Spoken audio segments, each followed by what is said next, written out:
Assalamualaikum warahmatullahi wabarakatuh. Kali ini saya akan mencoba menjelaskan beberapa ringkasan singkat materi struktur aljabar setelah ujian tengah semester. Sebelumnya, perkenalkan nama saya Dila Wahida dengan NIM 1814040073 dari kelas B Program Studi Tadris Matematika Fakultas Tarbiyah dan Keguruan Universitas Islam Negeri Imam Bonjol Padang. Pembahasan pertama yaitu grup siklis.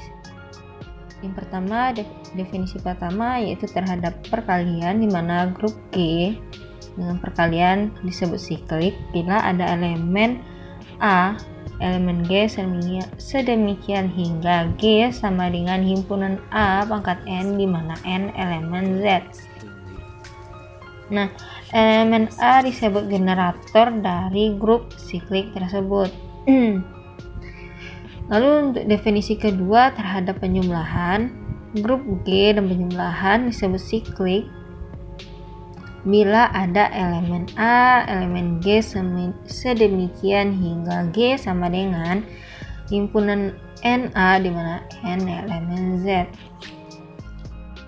Dan definisi ketiga yaitu misalkan G bintang adalah suatu grup dan A elemen G, maka generator A yang membangun suatu subgrup A dinamakan subgrup siklik dari G bintang.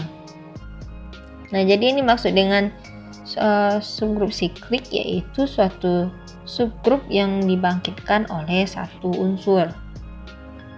Lalu untuk definisi keempat, misalkan G bintang adalah suatu grup dan A elemen G, maka generator A yang membangun suatu subgrup A di mana A sama dengan G, maka subgrup tersebut dinamakan grup siklik. Untuk contoh pertama, kita misalkan G sama dengan himpunan -1 dan 1 adalah suatu grup terhadap operasi perkalian G, G titik. Maka tentukan grup siklik dari grup tersebut. Nah, untuk penyelesaiannya kita ketahui dari generator dari G yaitu adalah -1 dan 1. Maka untuk -1 sama dengan -1 pangkat N di mana N elemen Z. Maka kita sama dengan himpunan -1 pangkat 0, -1 pangkat 1, -1 pangkat 2 dan seterusnya. Maka itu sama dengan -1,1 karena berapapun dia akan bernilai 1. Lalu untuk yang kedua, untuk 1 itu sama dengan himpunan N pangkat N di mana N elemen Z sama dengan himpunan 1 pangkat 1, 1 pangkat 1, 1 pangkat 2, seterusnya. Maka itu didapatkan hasil 1 di mana 1 pangkat 1, 1, 1 pangkat 2, 1, untuk 1 pangkat 3, 1, 1 pangkat 4, 1 dan seterusnya. Maka benar kalau ini bernilai 1. Jadi generator -1 adalah membangun suatu grup siklik sehingga -1 sama dengan himpunan -1, 1. Dan generator 1 adalah membangun subgrup siklik hingga -1 sama dengan himpunan 1. Lanjut untuk contoh yang kedua, misalkan G himpunan 0, 1, 2, dan 3 adalah suatu grup terhadap penjumlahan G dan penjumlahan. Lalu tentukan grup siklik dari grup tersebut. Nah, untuk penyelesaiannya, generator dari G adalah 0, 1, 2, dan 3 karena sesuai nilai himpunan. Maka yang pertama kita selesaikan dari 0. Dimana 0 sama dengan himpunan N dikali 0 di mana N elemen bilangan bulat. Maka sama dengan hasilnya 0. Sudah pasti ya, apapun dikali 0 pasti akan tetap 0. Maka untuk generator 0 itu isinya adalah himpunan 0. Lalu untuk yang generator 1 sama dengan himpunan N dikali 1 di mana N elemen bilangan bulat. Maka didapatkan himpunan 0 dikali 1 dan 0 kali 1, 2 kali 1, 3 kali 1 dan seterusnya hingga didapatkan himpunan 0, 1, 2, 3 dan seterusnya. Lalu untuk yang kedua sama dengan rumus sebelumnya, maka itu nanti akan didapatkan 0 dikali 2, 1 kali 2, 2 kali 2, 2 kali 3 dan seterusnya. Maka didapatkan hasil himpunan 0,2. Lanjut untuk yang ketiga, itu kita masih memakai seperti cara yang sama, yaitu di mana N dikali 3 di mana N elemen bilangan bulat. Maka himpunan 0 dikali 3, 1 kali 3, 2 kali 3, 3 kali 3 dan seterusnya hingga didapatkan hasil himpunan 0, 3, 2, 1. Nah, untuk generator 1 dan 3 adalah membangun suatu grup siklik hingga 1 sama dengan 3 sama dengan himpunan 0, 1, 2, 3. Untuk generator 0 dan 2 adalah membangun subgrup siklik hingga untuk generator 0 sama dengan himpunan 0, generator 2 sama dengan himpunan 0,2. Lalu ke pembahasan selanjutnya yaitu homomorfisme.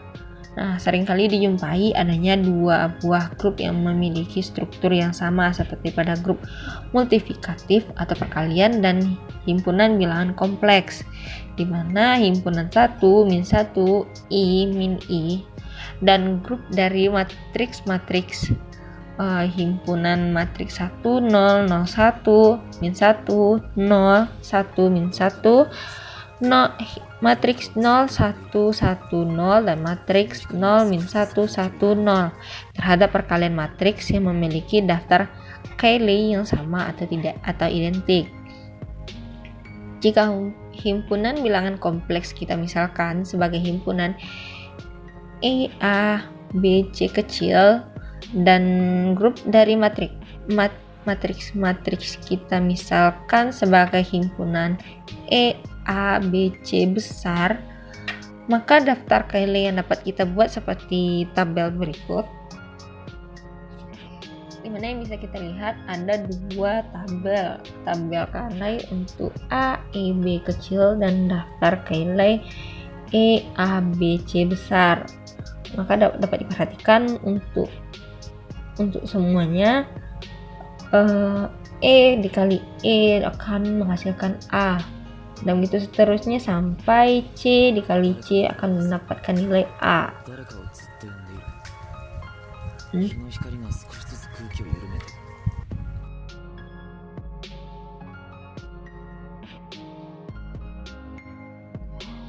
Untuk definisi pertama, bila S dengan perkalian dan T dengan perkalian adalah merupakan dua grup, maka fungsi V di mana S terdapat T disebut homomorfisme grup bila V dalam kurung A kali B sama dengan VA kali VB di mana setiap A dan B elemen S.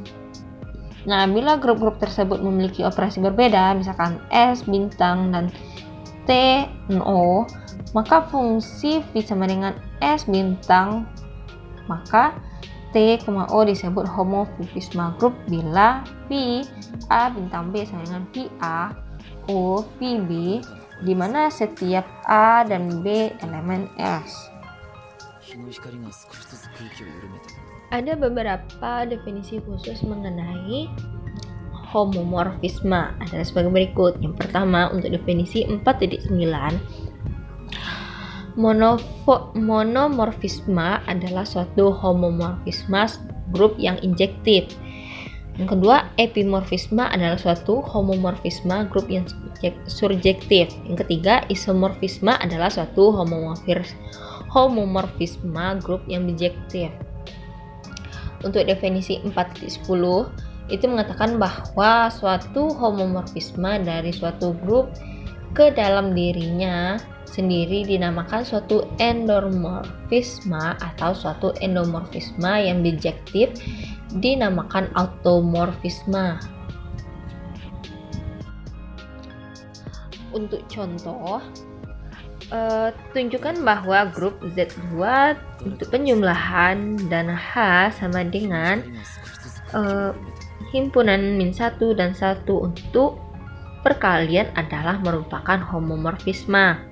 Untuk penyelesaian kita perhatikan ada tabel Cayley group di mana untuk Z2 untuk dengan penjumlahan dan H sama dengan himpunan min1 dan 1 untuk perkalian. Untuk penjumlahan kita dapatkan bahwa untuk 0 ditambah 0 akan menghasilkan 0, 0 ditambah 1 akan menghasilkan 1, untuk 1 ditambah 0 mendapatkan 1, dan 1 ditambah 1 itu 0. Namun untuk perkalian, min1 dikali min1 akan menghasilkan 1, sedangkan min1 dikali 1 menghasilkan min1. Begitu seterusnya, min1 dikali min1, 1 dikali 1, 1 dikali min 1 menghasilkan min 1, 1 dikali 1, 1. Nah, dari tabel di atas menunjukkan bahwa kedua grup Z2 untuk penjumlahan dan H, himpunan H terhadap perkalian tidak sama. Tetapi dari kedua tabel tersebut menunjukkan suatu kemiripan satu dengan yang lain, di mana jumlah dari sebarang dua unsur di Hz terhadap penjumlahan berkorespondensi pada hasil kali kedua unsur yang bersesuaian di H terhadap perkalian, sehingga terdapat korespondensi 1 min 1 dari kedua tabel tersebut. Nah, hal ini menunjukkan bahwa kedua grup memiliki struktur yang sama. Jadi, kedua grup tersebut dikatakan isomorfik. Misalkan ini G, maka G aksen homomorfisme grup. Pertama, jika E elemen identitas di G, maka mu E sama dengan E aksen elemen identitas di G aksen. Untuk yang kedua, jika A elemen G, maka mu A min pangkat min 1 sama dengan mu A dalam kurung pangkat min 1. Yang ketiga, jika H subgrup dari G, maka mu H subgrup dari G aksen. Keempat, jika K aksen subgrup dari G aksen, maka mu min 1 K aksen subgrup dari G. Lanjut kita ke relasi ekivalen, dimana misalkan S materi tak kosong, relasi pada S dikatakan bersifat yang pertama reflektif apabila A relasi A untuk setiap A elemen S. Yang kedua, simetris apabila A relasi B mengakibatkan B relasi A untuk setiap A, B elemen S. Yang ketiga, transitif apabila A relatif B dan B relatif C mengakibatkan A relatif C untuk setiap A, B, dan C elemen S. Nah, dari itu relasi keterbagian pada bilangan bulat atau disimbolkan dengan garis lurus gitu, dengan definisi untuk A, B elemen bilangan bulat dan A tidak sama dengan 0, A keterbagian B jika dan hanya jika B sama dengan A dikali C untuk setiap C elemen bilangan bulat mempunyai sifat reflektif dan transitif tetapi tidak bersifat simetris. Nah, untuk pembuktiannya kita lakukan pembuktian pertama, yaitu ambil sembarang A elemen Z bilangan bulat dan di himpunan kosong, jelas A sama dengan A dikali I1. Jika A keterbagian A sehingga terbukti bahwa keterbagian bersifat reflektif. refleksif. Untuk yang kedua, pilih 2 dan 6 elemen bilangan bulat. Nah, jelas di sini 2 keterbagian 6 mencapai, tetapi 6 keterbagian 2. Jadi, keterbagian tidak bersifat simetris. Untuk yang ketiga, ambil sebarang A, B, C, dan D elemen bilangan bulat yang kurang dari 0 dan bukan dari 0. Himpunan 0 dengan A keterbagian B dan B keterbagian C. Ditunjukkan A keterbagian C. Jika G grup dan H subgrup G, maka H dinamakan subgrup apabila H merupakan grup terhadap operasi yang didefinisikan pada G. Nah, maksudnya sini yaitu subgrup biasanya dilambangkan dengan tanda kecil dari, jadi H kecil dari G berarti H merupakan subgrup G. Nah, setiap grup G minimal mempunyai 2 subgrup yaitu E dan G. Himpunan G disebut subgrup trivial dari G disebut subgrup tak sejati atau improper subgrup dari G. Nah, subgrup selain himpunan G dan subgrup selain himpunan E dan G dinamakan subgrup sejati. Untuk contoh, subgrup Q terhadap penjumlahan merupakan subgrup dari R terhadap penjumlahan. Maka subgrup Z terhadap penjumlahan merupakan subgrup dari subgrup G terhadap penjumlahan. Untuk contoh selanjutnya yaitu H himpunan 0, 2, dan 4 merupakan subgrup dari Z6 terhadap operasi penjumlahan. Materi selanjutnya yaitu teorema Langer. Nah, misalkan G grup terhingga dan H subgrup dari G, maka order dari H membagi habis order dari G. Untuk buktinya kita misalkan G mutlak G sama dengan N dan mutlak H sama dengan M. Nah, karena G berhingga maka terdapat sejumlah berhingga koset kiri dari H. Namakan G1H, G2H, dan seterusnya sampai GRH. Nah, berdasarkan teorema 3.2.1 di mana mutlak G1H sama dengan mutlak G2H sama dengan seterusnya hingga mutlak GRH sama dengan M. Karena GRH membentuk partisi pada G, maka mutlak G1H tambah mutlak G2H tambah seterusnya tambah mutlak GRH sama dengan N. Maka dan hanya jika M tambah seterusnya tambah M sama dengan R, maka untuk semua M tersebut adalah R. Maka dan hanya jika R dikali M sama dengan N. Jadi M terbagi habis N. Terdapatnya kaitan antara order dari suatu grup dengan order dari subgrupnya. Mungkin hanya itu yang dapat saya sampaikan. Terima kasih atas segala perhatiannya. Saya ucapkan terima kasih. Assalamualaikum warahmatullahi wabarakatuh.